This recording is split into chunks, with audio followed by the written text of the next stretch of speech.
I'm doing a collaboration with Jere Kirkpatrick, and together we're making an odd shape. Jere has done the design and fabrication of the hammer form, and he's already shaped two parts for the other side. He just shipped this part of the hammer form to me, and I'm going to be shaping two parts using a different technique. Jere used the flow forming technique. I'm going to do this largely with a beating machine. So I've marked out some key features on this hammer form. The line here and here is the transition between where it's flat and where the curve starts. And this line is the center of the little angle between this flat surface and this flat surface. You can see there is a peaked edge there. And then I'm going to make a clamping block to hold the flat part flat against the hammer form. And I need to have two pins to hold that clamping block in place. So I've laid out the position for those pins. So I'll use a drill press now and drill 1/8" holes through the center of these marks. So I've drilled the pilot holes and made a clamping block, and I have some pins here that align the clamping block with the hammer form. So this would be a good time for me to share with you my strategy for actually making the parts that fit on this hammer form. I'm going to make this part as 3 separate pieces, and I'm going to use a beating machine with round over dies to do the majority of the forming. Let me show you how that will happen. So what these dies do is they put a 45-degree curl right on the edge of a piece of metal. So I'm going to make a couple of passes on the first piece. So we have a curl on the edge on my right now. I'll flip this around and put a curl on the other side. And how this goes on the form is right in the center like that. And I have a couple of side pieces here. I'll run those through as well. I'll give each piece a couple of passes. And this piece will fit right here. And I'll do the final piece.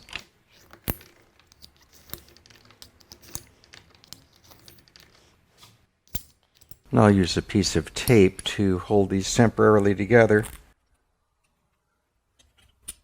So that's the strategy, and I think you can see that already these parts are fitting the hammer form very, very closely. So now that you know the forming strategy, the next step is to make the patterns for the 3 pieces I'll be forming. I'm using chipboard to make the pattern for the center part of this odd shape. So I've punched holes in the chipboard that match the holes in my buck. And I've trimmed the edges of the pattern so it's flush with the oval end and flush with the round end. And I need to trim the edge of this for the round over dies. What I know about the die is that it curls over 1 inch of material. So when I trim this part, I need to make the trim line 1 inch away from the edge of the flat part of my buck. So these lines I've drawn on the buck show where the curl will start. So let's get this all put into place. So my clamping block was cut to that line of tangency between the curved edge and the flat center. So I'm going to use a compass set to 1 inch to make a mark 1 inch away from the clamping block, or the point of tangency where the curve meets the flat. So I'll mark both sides of this.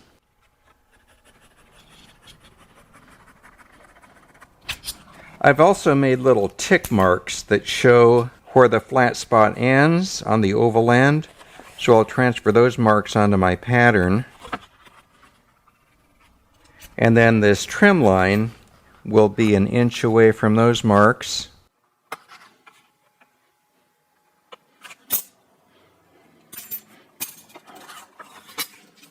So I'm going to connect the dots here.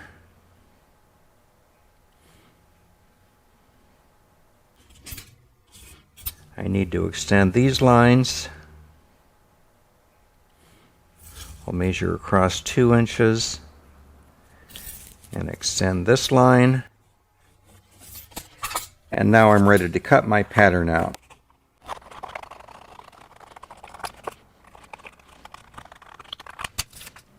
So I'll lay this pattern on a sheet of aluminum, mark around the edge, and trim the piece out. I've had a slight change of plan. I've decided the next thing I'm going to do is to put this bend in the flat sheet metal before I cut it out with the pattern. So first of all, I've found what angle I need to bend, and I've set a protractor to that angle. And I've set up a piece of round tubing on my tabletop that I'll bend the metal around.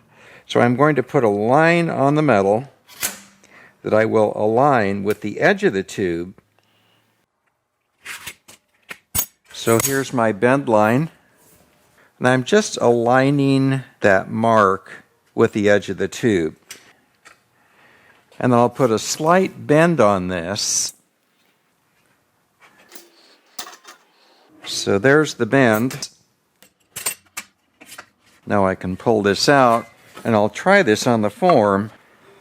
So now I can drill through these pilot holes and through the metal so I can position this part accurately on the buck. So I've carefully aligned the metal against the buck so they nestle together perfectly, and now I can drill the hole through the metal.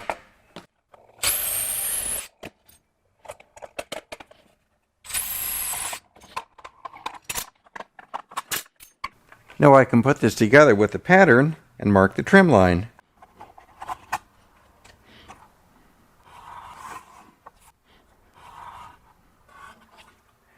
I have about 3/4 of an inch extra material here, and I'm going to leave that. And I'll leave some extra on this end too. It's difficult to form the curve precisely up to a sharp edge, so I'll form the piece longer, and then once the forming is done, I'll trim it back to the final line. So I've trimmed the blank, and I'm just about ready to start rounding the edge over. But before I do, I know that on an outside corner, the metal has to shrink here. And on the inside corner, the metal has to stretch. It's easier to make the metal stretch than it is to make it shrink. So to help me with this area, I'm going to use a mechanical shrinker. I've marked out the areas that need the greatest shrinking, and I'm just guessing about how much shrinking they'll take.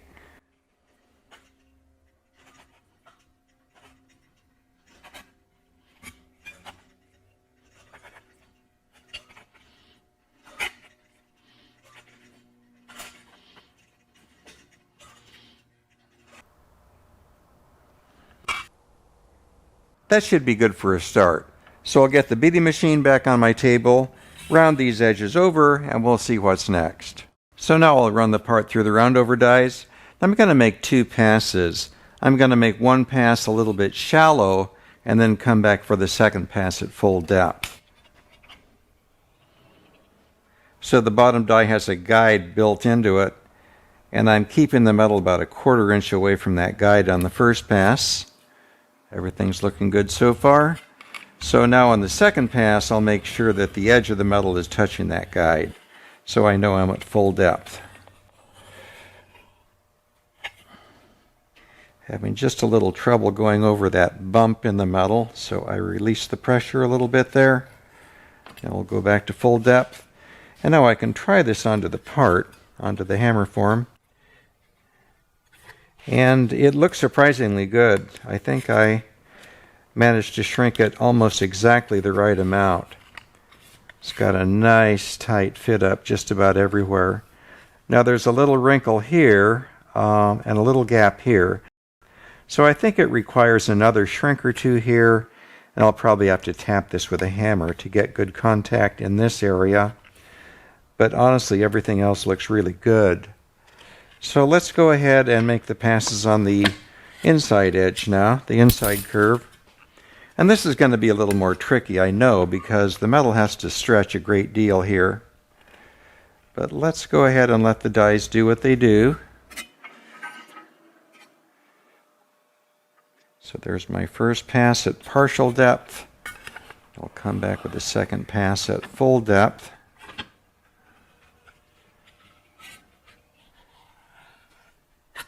And now we'll check the part against the buck or the hammer form.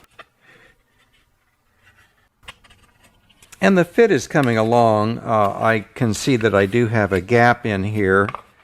So it does need more work, but basically what it needs is more stretching all along this edge. So I'm going to get a T-dolly on my bench here, and I can stretch this edge by hammering. I did a little adjusting on the part. I put one shrink on the corner right here, and that's brought it down nice and flush, both in this area and that area. I would have shrank here if I could, but because of the big curl on the edge of the metal, I couldn't get this between the jaws of the shrinker. So instead I put a pucker in here, and I'll make this shrink by flattening that pucker down. But right now it's contacting the buck nicely through the center. If you look closely at the corners here, you can see that I actually have a large gap here and here. There's a reason for that, and that's really by my plan. The radius gets tighter in these corners because the buck has a taper to it. There's an 1.5-inch radius here, which tapers down to a 1-inch radius here. So we would expect to have a gap if I put an 1.5-inch radius on this part. But my goal was to have the point of tangency between the flat and the curve be right on this line. And we do have that situation. So I'm really happy with the way this is fitting. And the next thing I want to do is to stretch this metal to move it down. So the area has to stretch between my fingers here, with the one exception of this area where it has to shrink. And the reason it needs to shrink there is because of the angle we put in the part here. So to make it shrink, I'm going to actually accentuate this little bulge, and then when I hammer this down off dolly, we will be tuck shrinking the metal in this point. Then I'll continue hammering to stretch the metal all the way from here to here. So let's get started with that. I'll be working over a post dolly, and I'm using a hammer with a large radius face on it. I'll need that to get into this concave area. So let's flatten that pucker down first.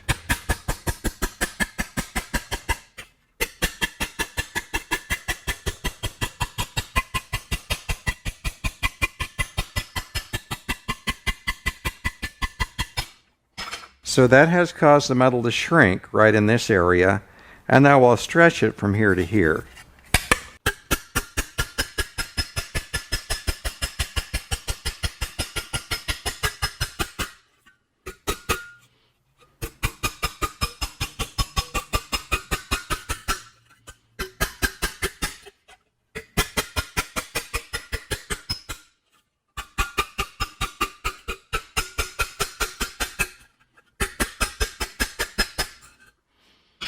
So I've stretched it a good deal in this area, and now let's try it on the buck to see how it fits.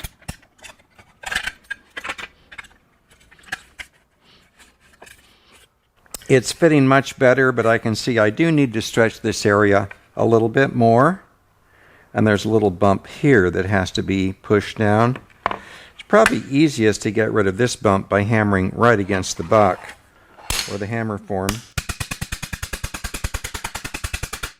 So that's looking quite nice. It still needs more stretching in this area.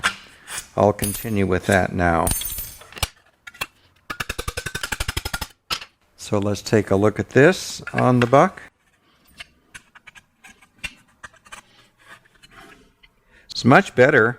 I actually have a nice tight fit in the area between my fingers here, and there's a little bit of a gap left in this area. So it needs more stretching here.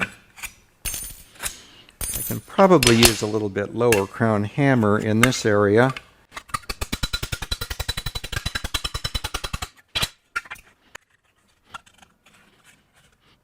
I still see a tiny gap here, so I'm going to work over the buck now. And that's fitting very nice and snug against the buck at this point. So I'm very happy with the fit on this side. This side is looking quite good also. I'm going to tune this up with just a couple of hits in this area.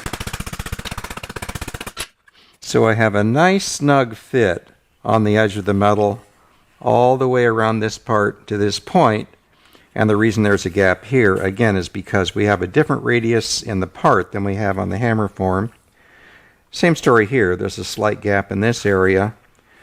but looking at the fit from here to the end, it is a nice snug fit. I've decided this is the best time to recontour these corners, so I'm going to get the sheet metal clamped down to the hammer form, and I'll use a hammer to tap it down tight.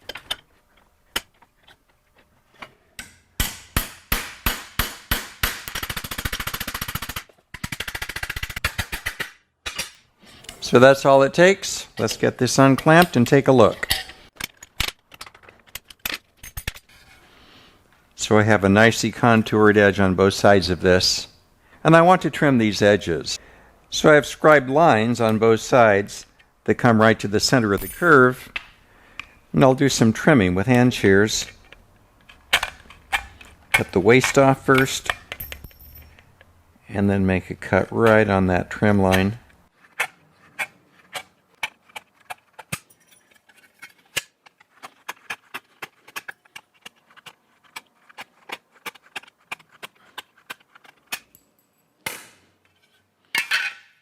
And we'll try this back on the buck. So it's looking very good so far. I'm ready to make the pattern for the side piece now, and I've cut a piece of paper oversize. I'm going to slip this paper in between the form sheet metal part and the hammer form, and the key to this is I want this to be at about a 45-degree angle. So I'll just position this loosely, and I'm going to put a push pin into place to hold the center of it. And then moving toward the front from the center, I'll find what angle I need to hold this at so I maintain that 45-degree angle approximately. That looks pretty good. I'll put another push pin in here. I can change the angle of this by moving the paper in and out. So that looks like approximately 45 degrees in this angle here. So I'll put another push pin into place. So I can mark the inner side of the pattern with a pencil, marking against the sheet metal part. And for the outer part, I have a pencil that I've sanded the wood off of one side, so when I lay this down, it makes a nice mark right on the edge of the hammer form.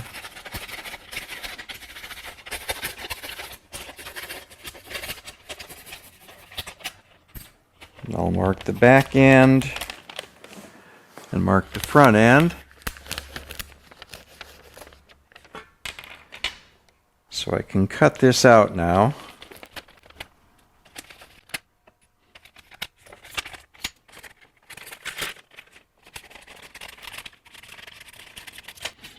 When I cut the metal piece out from this pattern, I'll add about a 1/4 inch on both sides to give myself a little wiggle room, but this will be a great place to start. I have the blank cut out, and I'll start shaping it to the form. This piece is pretty straight from here to this point, and it's pretty straight from this point down. But in the area where it's curved, I need to shrink this piece quite a bit. So I'll put some marks on here to show me where the shrinking needs to happen. And I'm going to shrink both edges of this. So I'll go to the mechanical shrinker, and I'm going to use the depth stop on this to make my job a little bit easier. So the first shrinks are about a 1/2 inch deep.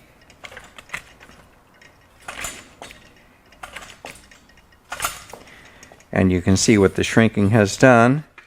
Let's pull that edge down. I'll do a little more shrinking on the other side now.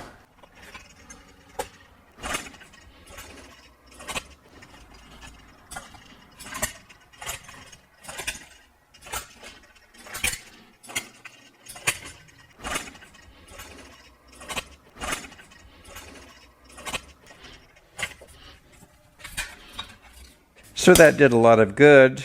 I'm going to make another set of shrinks closer to the edge. So I'll set this depth stop down to about a 1/4 of an inch and give it just a few more shrinks right on the edge.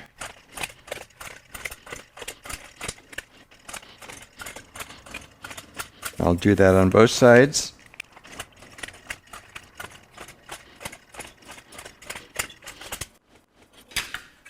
So I have a little more angle this way than I want or need. So I'll open this up, and when I do, it's going to actually give me more curvature in this area. It's going to cup the part more.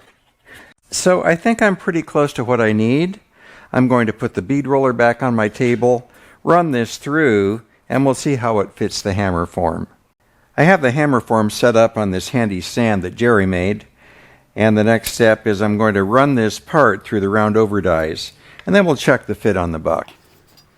So I'll make one pass at partial depth.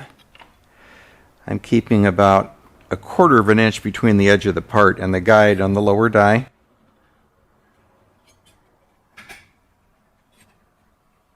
Then I'll make another pass at full depth.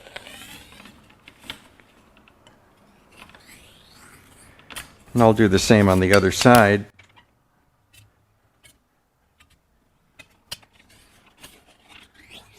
And now we can check the fit on the buck. Well, honestly, I'm delighted. It looks like I got the shrinking done just about perfectly to the right amount. We have a very, very nice fit up on the buck. And let's check it with this top part to see how they fit together.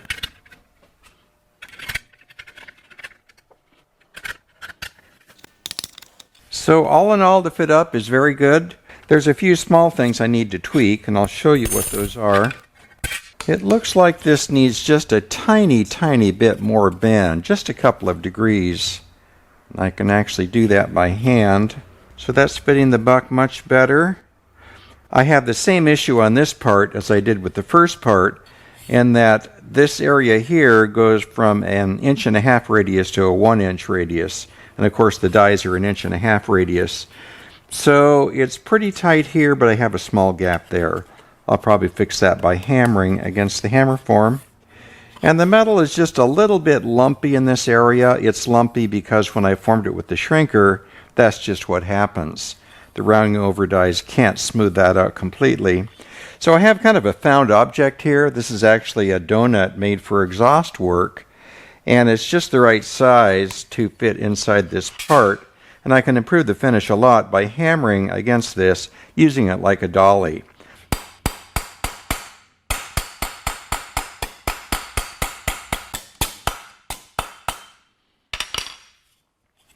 So let's see how that fits. It's still looking very, very good. So next I'll figure out a way to clamp this to the buck so I can hammer on this area to decrease the 1.5-inch radius to a 1-inch radius right at this point. Actually, I think I'll just try hand holding it. This may not work perfectly, but it will probably do something.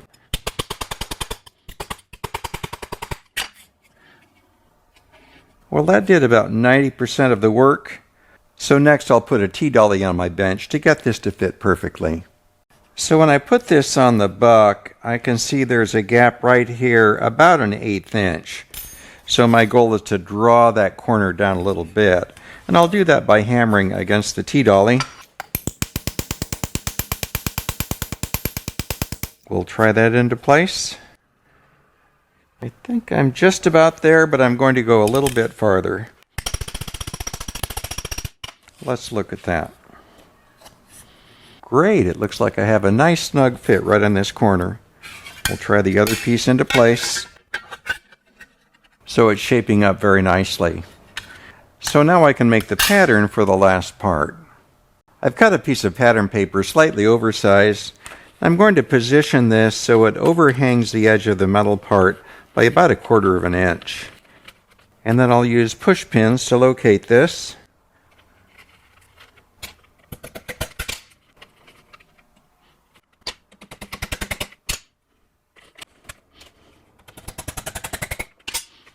Now I'll move this metal part up and push it back down so it's overlapping the paper part. And I can see I need to cut a few notches in the paper part. This edge needs to stretch a great deal, and if I just push, it'll tear the paper, and I'd prefer to cut it with scissors so I can make decisions about where the tears will be. And I know the bottom will need the same thing, so I may as well put some slices on the bottom at the same time. So So let's get the metal part put back into place on the top.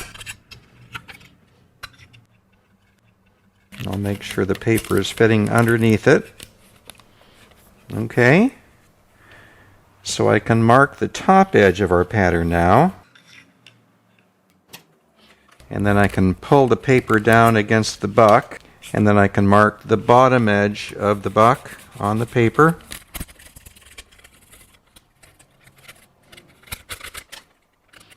I'll mark where the ends will be trimmed.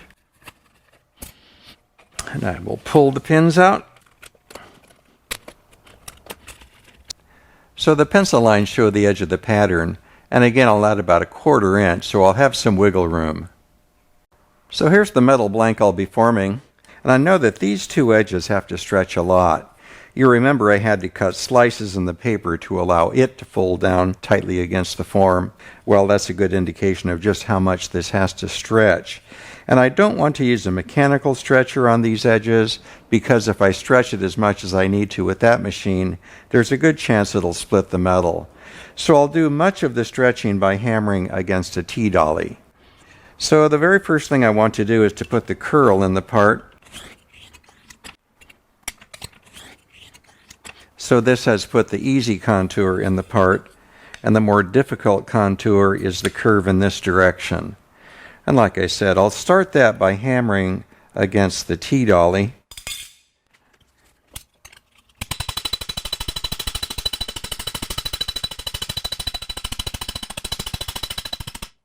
So that started the process, but I have a long way to go. I'll work on the bottom corner now, and I'll use my hammer that has a lot of curve in one direction but's flat in the other. That will give me most of the stretching right to left rather than front to back.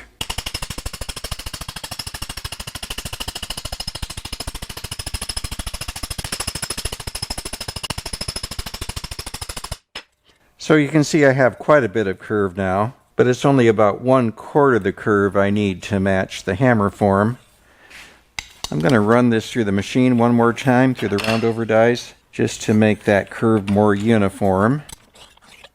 And I'm going to focus on this bottom edge first.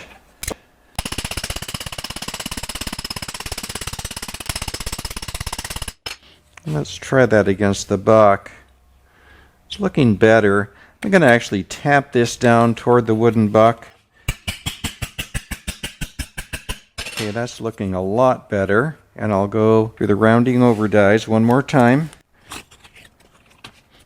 It's getting better. The gap on the back side is about as thick as my finger right here, so it has quite a bit more to go. Let me tap that down with the hammer. And then I'll go to the T-dolly to continue stretching that edge.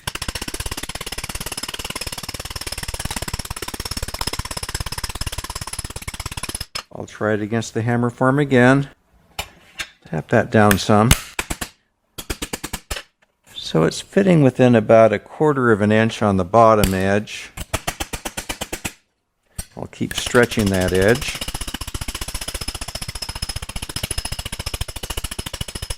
I'll run it through the round over dies one more time. Check it against the hammer form. So I have about an 1/8 inch gap here now, so I'll continue hammering this to stretch it.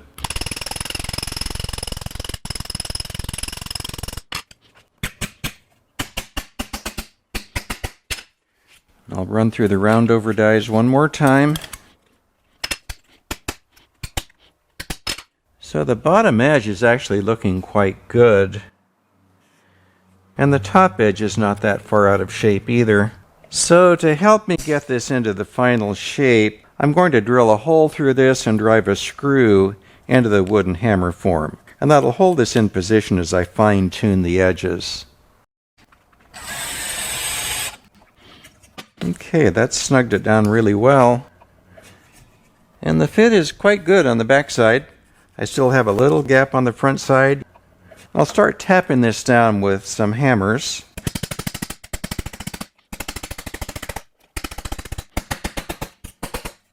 Little gap there. So let's see how the pieces fit together. So you can see we're just about there. It will take a little bit of tune-up in one or two places, but for the most part, I'm very happy with how these parts are fitting together. So I'm going to go ahead and scribe along this edge and trim this part in preparation for welding them together.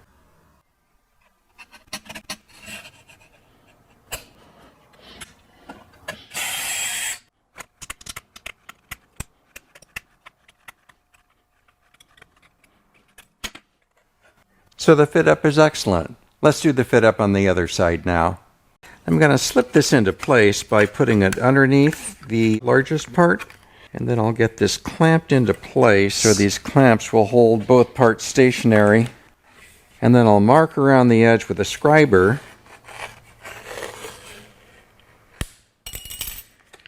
Now I can trim on this line. So let's try this into place. So as you can see, the fit up on these parts is excellent also. So this is probably a good place to wrap up this video.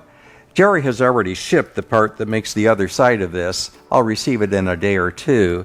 And when I receive it, I'll finish welding these three parts together, then join the half that I've made to the half that Jere has already made, and we'll take a look at that finished part. Meantime, I'm going to shape one half to ship up to Jere, and that way we'll be able to compare parts made in two completely different ways. So I look forward to seeing you next time. If you enjoy my videos, please like, subscribe, and click the bell to be notified when I post a new project. If you like, you can support these videos through Patreon. Just click the link at the end of the video. I'll see you next time.